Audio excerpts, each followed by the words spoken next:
साथियों, क्या कभी आपके साथ ऐसा हुआ है कि अचानक आपको डॉक्टर की जरूरत पड़ गई या घर की बिजली गुल हो गई, तो आप डॉक्टर या बिजली ऑफिस का नंबर तलाशने लगते हैं और जब नंबर नहीं मिलता तब आप गूगल पर जाकर उसे सर्च करते हैं। आप हॉस्पिटल का नाम लिखते हैं, बिजली ऑफिस का नाम लिखते हैं और जो पहली वेबसाइट दिखती है आप उस पर क्लिक कर देते हैं। नंबर मिलने के बाद अब होता यह है कि कई बार कॉल सही जगह पर लग जाती है, लेकिन कई बार कॉल ऐसी जगह लग जाती है जिसकी आपने कभी उम्मीद भी नहीं की थी। अब देखिए, कई लोग ऐसा करते हैं, जब नंबर उनके पास नहीं होता तब वो गूगल पर जाकर ही सर्च करते हैं और अब तो कई लोगों की ये आदत बन चुकी है। लेकिन आपको पता है कि गूगल पर जाकर इस तरह सर्च करना आपको बहुत महंगा पड़ सकता है।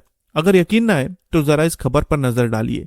आज का ये पूरा मामला शुरू हुआ है इंदौर के परदेसीपुरा इलाके से। खबरों के मुताबिक इस इलाके में रहते हैं सुमित बंसल और उनकी पत्नी अलका बंसल। अब हुआ ये कि 20 अगस्त को अलका जी को लीलावती हॉस्पिटल में डॉक्टर से मिलने के लिए अपॉइंटमेंट लेनी थी। अब उन्होंने सोचा कि पहले अस्पताल में फोन करके अपॉइंटमेंट ले लेते हैं ताकि वहां ज्यादा इंतजार न करना पड़े। लेकिन अब प्रॉब्लम ये थी कि उनके पास न हॉस्पिटल का नंबर था, न ही उस डॉक्टर का। और यहाँ पर उन्होंने वही किया जो ज्यादातर लोग करते हैं। उन्होंने अपना मोबाइल उठाया, गूगल पर सर्च किया लीलावती हॉस्पिटल का नंबर। सर्च करने के बाद उनके सामने कुछ नंबर आए। अब उन्होंने उनमें से एक नंबर पर कॉल लगा दी और अक्सर लोग ऐसे ही करते हैं क्योंकि लोगों का मानना है कि भैया गूगल में दिख रहा है तो नंबर सही ही होगा। दूसरी तरफ से फोन उठा तो सामने वाले शख्स ने कहा कि हम अस्पताल से बोल रहे हैं और अपॉइंटमेंट संभालने का ही काम करते हैं। अब आवाज इतनी प्रोफेशनल थी कि अलका जी को बिल्कुल शक ही नहीं हुआ। अलका जी ने कहा, ठीक है, आप मेरा अपॉइंटमेंट बुक कर दीजिए। तब उसने कहा कि मैम, ऐसे फोन पर अपॉइंटमेंट बुक नहीं होता। मैं आपको एक फाइल भेज रहा हूँ, फाइल में एक फॉर्म है, आप उस फॉर्म को भरकर मुझे वापस भेज दीजिएगा, आपका अपॉइंटमेंट बुक हो जाएगा। अब इतना कहने के बाद फोन रख दिया गया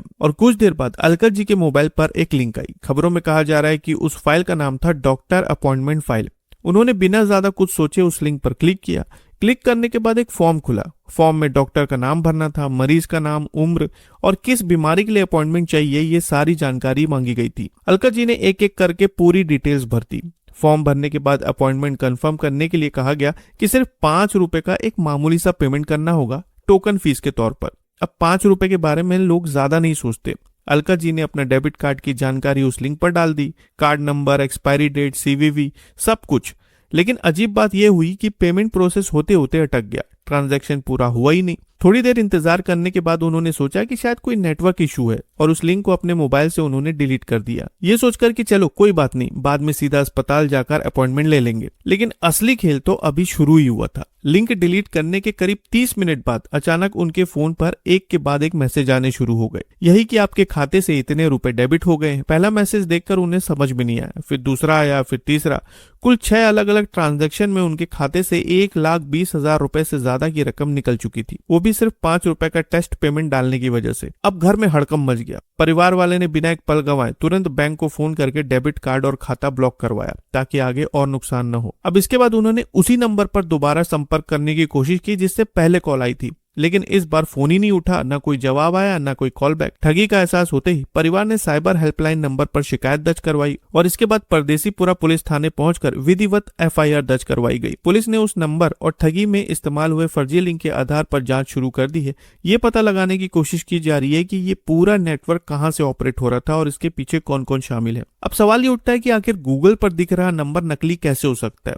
असल में साइबर ठग बड़ी चालाकी से फर्जी वेबसाइट बनाकर गूगल पर ही उस वेबसाइट का ऐड चलाते हैं जिसमें असली अस्पताल, बैंक या कंपनी का नाम इस्तेमाल करके अपना खुद का मोबाइल नंबर डाल देते हैं। गूगल का सर्च इंजन हमेशा हर लिस्टिंग की पूरी तरह जांच नहीं कर पाता और यही खामी इन ठगों के लिए सबसे बड़ा हथियार बन जाती है। अब जैसे ही कोई भरोसा करके उस नंबर पर कॉल करता है, फिर शुरू होता है ये पूरा जाल, फर्जी लिंक, फर्जी फॉर्म और आखिर में बैंक खाता खाली। इसलिए दोस्तों, अगली बार जब भी आपको किसी अस्पताल, बिजली ऑफिस, बैंक या किसी भी जरूरी सेवा का नंबर चाहिए हो तो कभी भी सीधा गूगल सर्च पर मिले नंबर पर आंख मूंदकर भरोसा मत कीजिए।